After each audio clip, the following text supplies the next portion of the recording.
যেমন এক সময় আল্লাহ বিল্লাহ সব ভুইলা, মোল্লা মুন্সি সব ধইরা, জেলখানা ভইরা আর অত্যাচার কইরা আওয়ামী লীগ যেন খোলা ভুইলা গেছিল, এরকম অবস্থান যখন হয়েছে, ঢাকা ধরে হেলিকপ্টারে পাঠায় দাদার দেশে পাঠায় দিয়েছে। আল্লাহরে চিনে নাই। এই সামনেও যারা ক্ষমতায় আসতেছে তাদেরকে বলবো, আল্লাহ চিনো, আল্লাহ চিনো,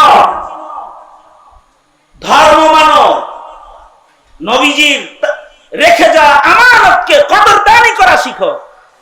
কারণ মনে মনে ভাবতেছে যে তোমরা ছাড়া আর কেউ ক্ষমতায় নাই, কিন্তু হাসিনার এত স্বপ্নের ক্ষমতা ভাঙ্গা দিতে যেই রবের 40 মিনিটও লাগে নাই, 40 মিনিট আগে সে নিজেও জানে না যে আমার জাওয়ান গা লাগতেছে। তোমাদের যে কোন জায়গায় চলে যেতে হবে ওই পরিবেশও কায়েম করতে তার বেশি সময় লাগবে না, তবে তার গোলাম হয়ে যাও, তার গোলাম হয়ে যাও, দুনিয়া ও আখিরাতের রাজত্ব দখল করে নাও। খোদা ভীতির দরকার। সুলাইমান আলাইহিস সালাতু ওয়াস সালাম, এখনকার পাতি নেতারা আছে না, কেউ রাগ করেন না, আপনারা আমার ভাই, এমনি কই আর কি। এখনকার কিছু পাতি নেতা আছে না যারা কোন রকম নেতা হইছে, এখন নেতার জ্বালায় তো হাঁটা যায় না রাস্তা দিয়ে, ঠিক না? নেতার ভাব হইলো এরকম, আল্লাহরে ডরান লাগবো না, আমারে ডরা, এরকম ভাব তার ভিতরে আছে।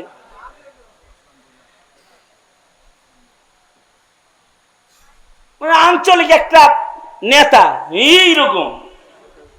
একদিন সে পলায়া ছিল, এখন বুক টান করে হাঁটে এখন।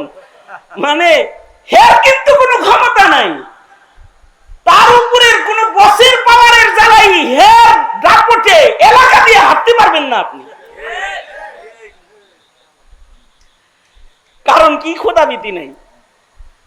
আর সুলাইমান আলাইহিস সালাতু ওয়াস সালাম তাফসীরে রূহুল মাআনি ও রূহুল বায়ান সব জায়গায় এগুলো মওজুদ আছে, বিভিন্ন তাফসীরে, বিভিন্ন হাদিসের riwayate। হযরত সুলাইমান আলাইহিস সালাতু ওয়াস সালাম একবার তখতে সুলাইমানিতে চইরা যাইতেছেন। সুলাইমান আলাইহিস সালাতু ওয়াস সালামের তখতে সুলাইমানি কত বড় ছিল আর সুলাইমান আলাইহিস সালাতু ওয়াস সালামের রাজত্ব কত বড় ছিল, এই বিষয়ে আলোচনা করতে গেলে এইটা নিয়ে ঘুরুর করতে হবে অনেক টাইম। তবে সারা দুনিয়ার রাজত্ব যারা করেছে তাদের ভেতরে হযরত সুলাইমান একজন, এবং উনার আল্লাহ প্রদত্ত মুজিজার ভেতরে একটা মুজিজা হলো সুলাইমান নবীর হেলিকপ্টারও লাগতো না, বিমানও লাগতো না। উনি কিন্তু তখতে সুলাইমানিতে চড়ে বসলে তখতে সুলাইমান আলাইহিস সালামকে নিয়ে সারা দুনিয়া সায়ের করত, সারা দুনিয়া ঘুরতো তখতে সুলাইমান। তো হযরত সুলাইমান আলাইহিস সালাতু ওয়াস সালাম একবার তখতে সুলাইমানিতে বসে কোন দিকে যাইতেছেন, নেতারা ভালো করে হইনেন, তো তখতে সুলাইমানিতে চড়ে যাইতেছেন একদিকে। এই তখতে সুলাইমানিতে চড়ে যখন যাচ্ছেন, তখতে সুলাইমানির ভিতরে হায় রে, ওই যে কি কাঠ যেন কয় যে উপরে খোলা থাকে, কি সান্ডব না, হ্যাঁ, সাত খোলা কাঠ যদি কারোর থাকে, আর যদি সে নেতা হয় আর হে যদি রাস্তা দিয়ে যায়, তখন সিটের উপরে দাঁড়ায় এরম এরম এরম করতে করতে যায় না, এরকম করতে করতে যায় না। তখতে সুলাইমানির তো ছাদ নাই, তখতে সুলাইমানিতে সুলাইমান নবী বসে আছেন, নিচে থেকে সবাই সুলাইমান নবীকে দেখতে চায়, সবাই তখতে সুলাইমানির দিকে তাকায়, কিন্তু সুলাইমান আলাইহিস সালাতু ওয়াস সালাম উনি আসামির মতো মাথাটা নিচে দিয়া চুপি চুপি বৈশা যায় সব সময়। হযরত সুলাইমানের মন্ত্রী পরিষদ যারা, তারা সুলাইমান নবীকে জিজ্ঞেস করলেন, পয়গম্বর সুলাইমান, তখতে সুলাইমানিতে বসে আপনি যান মাথাটা পর্যন্ত উঁচা করেন না, আর হেমিয়ার নেতা দেখে মোটর সাইকেলে বইছে, তাই তার ধাক্কার চোটে কেউ রাস্তায় থাকতে পারে না। আর তখতে সুলাইমানিতে সুলাইমান আলাইহিস সালাতু ওয়াস সালাম বসেছেন, মাথা নিচের দিকে দিয়ে বসে আছেন। মন্ত্রী পরিষদ বলে, সুলাইমান মাথা নিচের দিকে দিয়ে কেন বসে আছেন, মাথা কেন উঁচা করেন না, এভাবে জড়সড় হয়ে বসেছেন কেন? হযরত সুলাইমান বলে, সারা দুনিয়ার বাদশাহী মহান আল্লাহ আমাকে দান করেছে, কিন্তু আমাকে এই বিনয় আর নম্রতা একটা পিপিলিকায় শিক্ষা দিয়েছে। আমার এই বিনয় আমি শিক্ষা গ্রহণ করেছি একটা পিপিলিকার কাছ থেকে। আল্লামানি নামলাতুন, একটা পিঁপড়ায় আমাকে মাথা নত করা শিখাইছে। কেমনে? ওই যে পিপিলিকার সাথে আমি কথা বলতেছিলাম, সুলাইমান নবী পিঁপড়ার সাথে কথা বলতেন, পিপিলিকার কথা বুঝতেন, এমনকি মন্তকাত তায়ের পশু পাখির ভাষা আল্লাহ পয়গম্বর সুলাইমানকে শিক্ষা দিয়েছিলেন। সূরা নামল সুলাইমান নবীও পিপিলিকার কথার দলিল বহন করে, ইতিহাস বর্ণনা করে মহান আল্লাহ উম্মতে মুসলিমাকে সূরা নামল দান করেছেন। পিঁপড়ার সাথে কথা বলতেন। সুলাইমান আলাইহিস সালাতু ওয়াস সালাম ইনস ও জিনের বাদশা ছিলেন, পাখির সাথেও কথা বলতেন, এমনকি পাখির কথা বুঝতেন। আমরা কি পাখির কথা বুঝি? লাগে দিনে বুঝেন কথা কন না, বুঝেন পাখির কথা? আমরা তো পাখির কথা বুঝি না, কিন্তু সুলাইমান আলাইহিস সালাতু ওয়াস সালাম পাখির কথাও বুঝতেন। একবার সুলাইমান আলাইহিস সালাতু ওয়াস সালাম রাস্তা দিয়ে যাইতেছেন, তো দেখে গাছের ডালে বসে বসে এক পুরুষ পাখি এক মহিলা পাখির সাথে প্রেম করতেছে।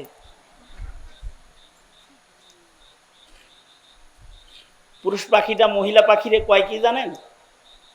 এই আমার মতো প্রেমিক পাবি না, এগুলো বলতেছে। এই আমার সাথে বিয়া শাদী হইলে লাভ আছে, আমি অন্যান্য পাখির মতো পাখি না। এক চড়ই আর এক চড়ই পাখিরে বলতেছে, আমার সাথে একটু পীড়িত কর, আমার সাথে প্রেম করলে লাভ আছে। কি লাভ জানিস? আমি তোকে মসজিদুল আকসার সাদা গম্বুজের ভেতরে তোর জন্য একটা বাড়ি বানায় দিব।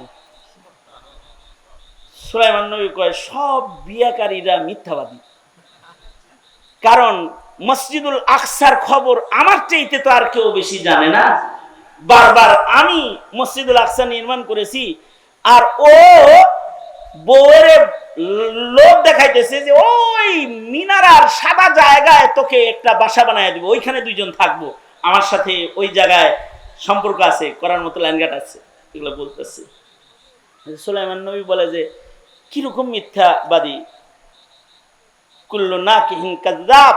সুলাইমান নবী বলে সব বিয়াকারী যারা এগুলো সব মিথ্যাবাদী, কারণ বিয়ার আগে খালি বিভিন্ন ধরনের প্রলোভন কথাবার্তা উল্টা উল্টা কয়, আর বিয়ার পরে এই মিষ্টি কথা থাকে না, এই কথাগুলো টক হয়ে যায়।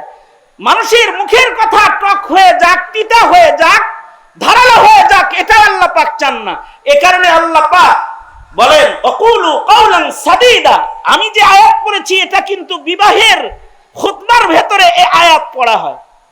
বিয়ের খুতবার ভিতরে যে 3 আয়াত পড়া হয় তার ভিতরে এটা এক আয়াত। তার মানে হলো ইয়া আইয়ুহাল্লাযীনা আমানুত্তাকুল্লাহ ওয়া কুলু কাওলান সাদীদা। আল্লাহ বলেন, হে ঈমানদারেরা, তোমরা আল্লাহকে ভয় করো।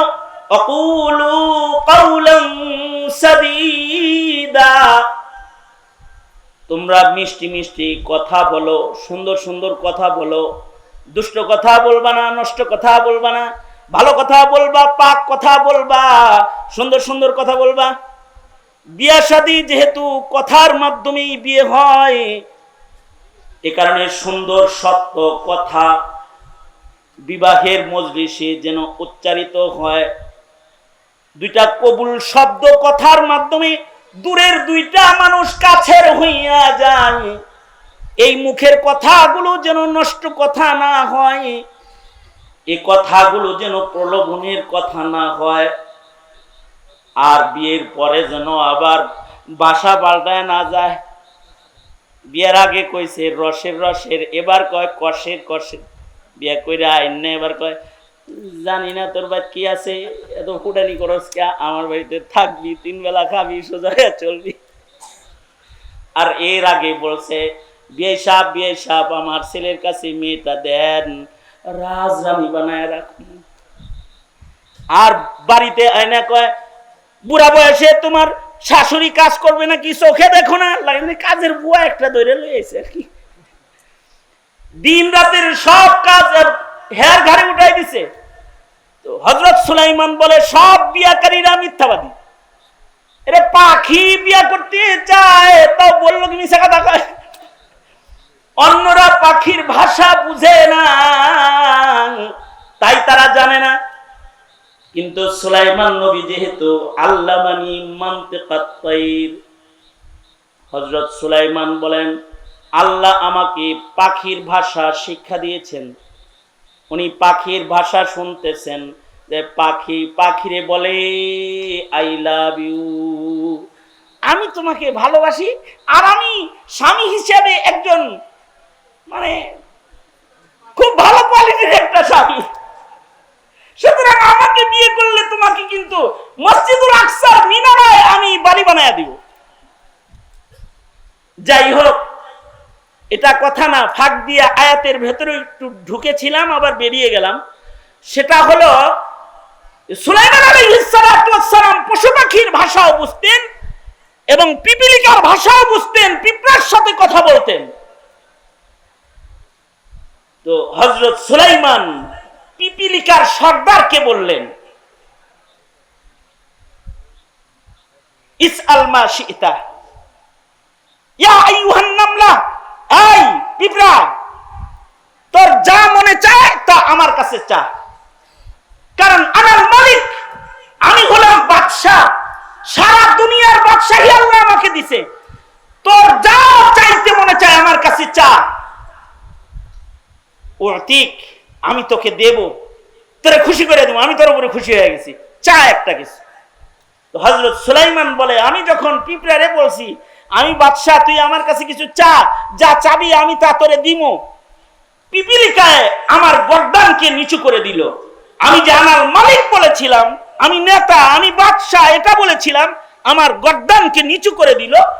পিপিলিকা আমাকে বলল ইয়া আইয়ুহাল মালিক, ও হে বাদশাহ নামদার, জিদ ফি হায়াতি, আল্লাহ আমারে যে হায়াতটুক দিছে এই হায়াত থেকে আরেকটু বাড়ায়া আমার হায়াতটাকে একটু বড় বানায়া দেন।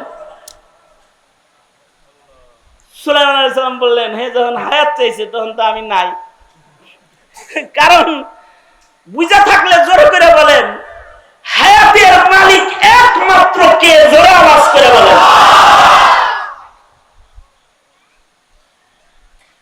সুলাইমান নবীর কাছে তার হায়াত নাই। এই কারণে সুলাইমান আলাইহিস সালাতু ওয়াস সালাম ইন্তেকালের পূর্বে হায়াত চেয়েছিলেন, আল্লাহ উনাকেও হায়াত দেয় নাই, লাঠি ভর দিয়ে দাঁড়ানো অবস্থায় রূহ লয়ে গেছে, কুরআনে বর্ণনা মওজুদ আছে। তার মানে হায়াতের মালিক কে, জোরে বলুন। সুতরাং আমেরিকার সাথে সম্পর্ক থাকলে বাসমু, ইন্ডিয়ার সাথে সম্পর্ক থাকলে বাসমু, চায়নার সাথে সম্পর্ক থাকলে বাসমু। আমাদের বাচ্চা মরা কার হাতে, জোরে আওয়াজ করে বলেন। আমাদের জীবন, আমাদের মরণ সবকিছু মহান আল্লাহ পাকের হাতে। এ কারণে মুসলমানরা আমেরিকাকে ভয় পায় না, ইমানদারেরা ইন্ডিয়াকে ভয় পায় না, কারণ তাদের আয়তন বড় হতে পারে, অস্ত্রের শক্তি বেশি হতে পারে, ওদের জন্য আল্লাহ নাই, লানাল মাওলা ওয়ালা মাওলা লাহুম, আমাদের জন্য আছেন কি, জোরে আওয়াজ করে বলেন। হায়াতের মালিক তো আল্লাহ, পৃথিবীর কোন রাজা বাদশার কাছে হায়াত নাই। সুলাইমান নবী বললেন এইটা ছাড়া অন্য কিছু চাওয়া যায় না, এটা তো কোনো মানুষ দিতে পারে না, আসলেই দিতে পারে না। কোন বড়ি খায়া হায়াত বানান যায় না, হায়াত বড়ি নাই। ইদানিং কালে কোন ঔষধ যদি মার্কেটে আসে, এইটার ম্যানেজমেন্টে এবং প্রচারণায় যে পরিমাণ, ওগুলোর কি কয় ইংলিশে? হ্যাঁ, আরে না, যারা ঔষধ লয়ে ঘুরে মার্কেটিং করে, মার্কেটিং ম্যানেজার।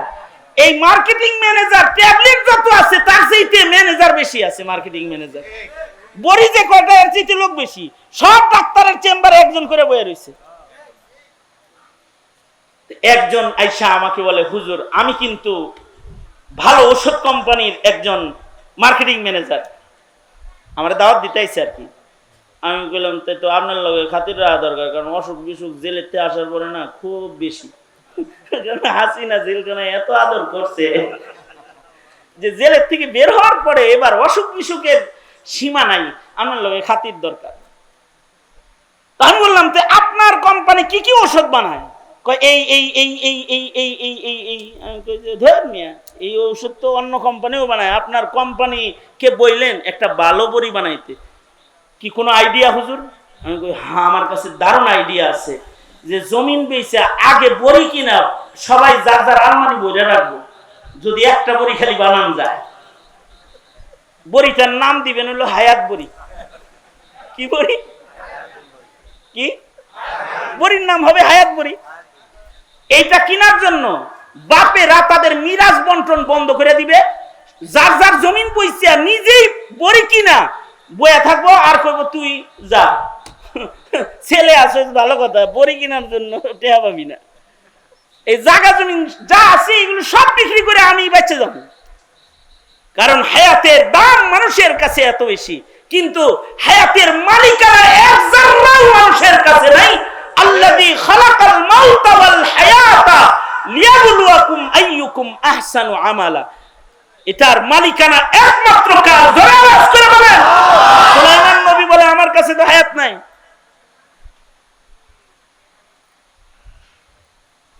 সালমিন গায়রিহি, এছাড়া অন্য আর কিছু চাও, অন্য কিছু চাও। পিপিলিকা কয় তাহলে আইয়ুহাল মালিক জিদ ফি রিজকি, ও বাদশা আপনি আমার রিজিক বাড়ায় দেন। সুলাইমান আলাইহিস সালাম আবার মাথা নিচের দিকে, না না, রিজিকের মালিকও আমি না। বলুন তো রিজিকের মালিক কি? জোরে আওয়াজ করে বলেন। আমার আপনার রিজিকের মালিক আল্লাহ। দুনিয়ার সব এই সাঙ্গ খেলা যা আছে সাঙ্গ হয়ে যায় দুই জিনিসের কারণে, আর খেলা জমে দুই জিনিসের কারণে। হায়াত রিজিক হয় তো দুনিয়ার খেলা বাকি রয়, হায়াত রিজিক নাই তো খেলা বন্ধ হয়ে যায়।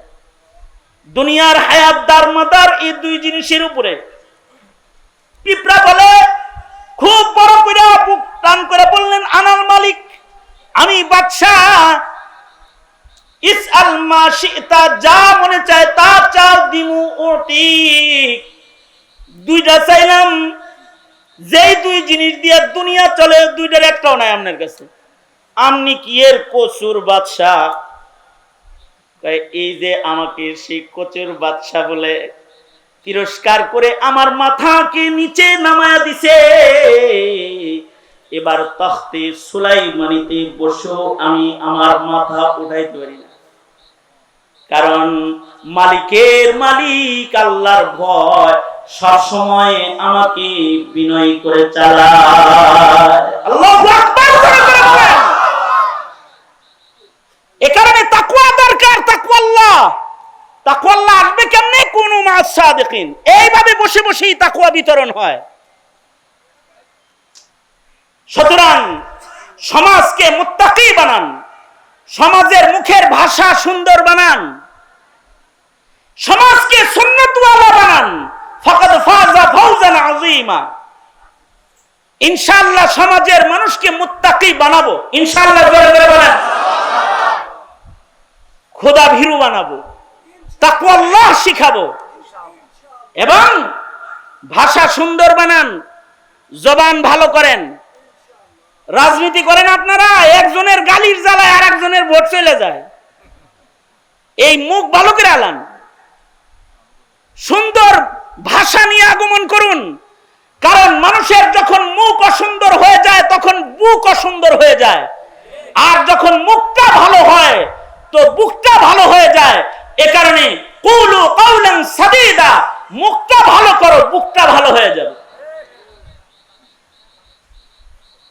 সুতরাং দুষ্ট কথা উচ্চারণ করব না, ইনশাআল্লাহ জোরে করে বলেন তৈয়ার আছি তো ইনশাআল্লাহ। আর সুন্নতের পাবন্দ জিন্দেগি করব। সমাজে মুত্তাকি বাচ্চা কাচ্চা বানাইতে দরকার। মাদ্রাসা স্কুল কলেজে তাকওয়া শিক্ষা দিবে না, কিন্তু তাকি আপনার ছেলেকে তাকওয়া শিক্ষা দিবে। যে কোনো মাদ্রাসা আপনার সন্তানকে তাকওয়া শিক্ষা দিবে, নম্র ভাষা শিক্ষা দিবে। এ কারণে দেখেন না, এই দেশের কোন হুজুরের ভাষা খারাপ না, এরা মিম্বরে বসে বসে মিষ্টি কথায় কথা কয়। আপনি কি মনে করেন আপনার মতো ভাষা এরা জানে না? বিশ্বাস করেন, যদি প্রতিযোগিতা লাগে না আপনি পারবেন না, কিন্তু জানে, কিন্তু আপনাকে কিছু বলে না আর কি। কারণ তারা তাদের মুখকে সুন্দর কথায় ব্যবহার করে, সুন্দর কাজ করে, সুন্দর কথা, সুন্দর বুক, তাই সুন্দর কাজ বেশি করে। তবে মুমিনের হৃদয়ে ঈমান আছে, ঈমান, এই ঈমান নষ্ট করে, তাকওয়া তাহারাত নষ্ট করে যারা জাতিকে বেঈমান বানাইতে চায়, তাদের মোকাবেলায় সংগ্রাম এক নম্বর হলো তালিম তরবিয়তের সংগ্রাম। তালিম তরবিয়তের মাধ্যমে এদের বিরুদ্ধে সংগ্রাম চালিয়ে যেতে হবে। নবী রাসূল দিয়ে আল্লাহ তাআলা এই পদ্ধতিটাকেই সর্বপ্রথম গ্রহণ করেছেন, তালিম ও তরবিয়ত। আমি একটা কথা বলে আমি আমার আলোচনা আজকের মতো শেষ করে দেব ইনশাআল্লাহ। সেটা হলো, হজ থেকে আসার সময় আমি ফ্লাইটে উঠেছি এই গত সফরে। তা আমার পাশে যে ক্রু আছে খেদমতে, তো বিজনেস ক্লাসের ওই ক্রুদের কাছে নাম শুদ্ধ ওদের কাছে লিস্ট আছে, অমুক অমুক এত সিটে, অমুক অমুক এত সিটে। তো আমার সিট বরাবর এসে দাঁড়ায় ক্রু বলে কি, your name Khalid Saifullah Ayyubi? G, my name is Khalid Saifullah Ayyubi. Your name? তোমার নাম কি? My name is Ali. আমার নাম আলী। আলী। আমি ভাবলাম যাক, আজকে কমাস কম একটা মুসলমানের রাতের খাওয়া দাওয়ার নসিব হইতেছে মনে হয়। খুশি হয়েছি আর কি। তো আমার কাছে আসছে, খাবার নিয়ে আসছে। তা আইসা আমার দাড়িতে হাত দিয়া বলে, তোর দাড়িটা খুব সুন্দর লাগে, ইউ আর এ সুন্নি মুসলিম? আমার ঘর থেকে সুন্নি মুসলিম নাকি? হ্যাঁ, আমি সুন্নি মুসলিম। You are a Sunni Muslim? No no no no, my grandfather is Muslim. হ্যাঁ, হে বললো যে না না না, আমি মুসলমান না, তবে আমার দাদা মুসলমান ছিল। হে, দাদা মুসলমান ছিল? আমি কি, তোর নাম আলী হইলো কেমনি? আব্বা যে মুসলমান ছিল, আব্বা শখ করে নাম রাখছে আলী। কিন্তু বাবা আমার ছোটবেলায় মারা গেছে। বাবা বিয়ে করেছিল একটা খ্রিস্টানকে।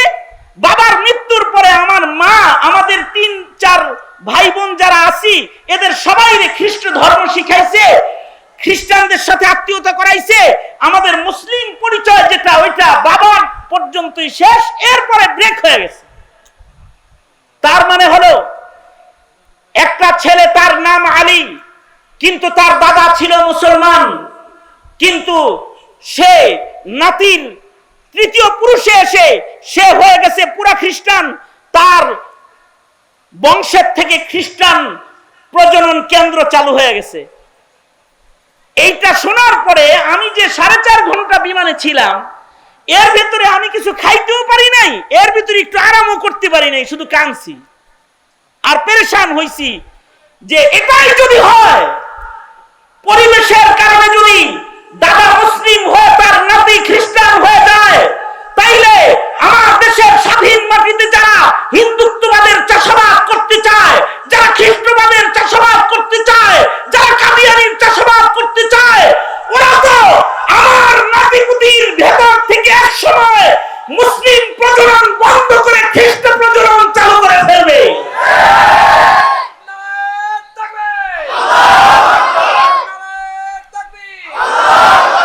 তাইলে আমি আপনি মুমিন হিসাবে আপনার আমার জমিনের পাহারাদারির সতর্কতা কতটুকু হওয়া দরকার।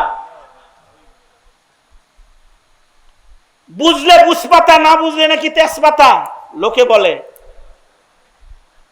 সুতরাং আমি যা বললাম তো বললামই, বুঝলে তো বুঝপাতা, না বুঝলে তেজপাতা। দেশ রক্ষা করো, সমাজ রক্ষা করো, মুত্তাকিদের সমাজ করো, সুন্নাত রক্ষা করো, পরিবেশ রক্ষা করো, জমিনের পরিবেশ রক্ষা করো। সময় এসেছে আবার নতুন করে দেশের স্বাধীনতা সংরক্ষণ করার।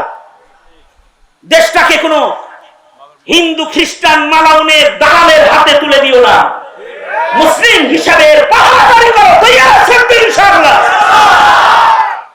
আল্লাহ তাআলা আমাদেরকে ভূমিকায় অবতীর্ণ হওয়ার তৌফিক দান করেন। এটাই সংক্ষিপ্ত কথা। ইয়াহিয়া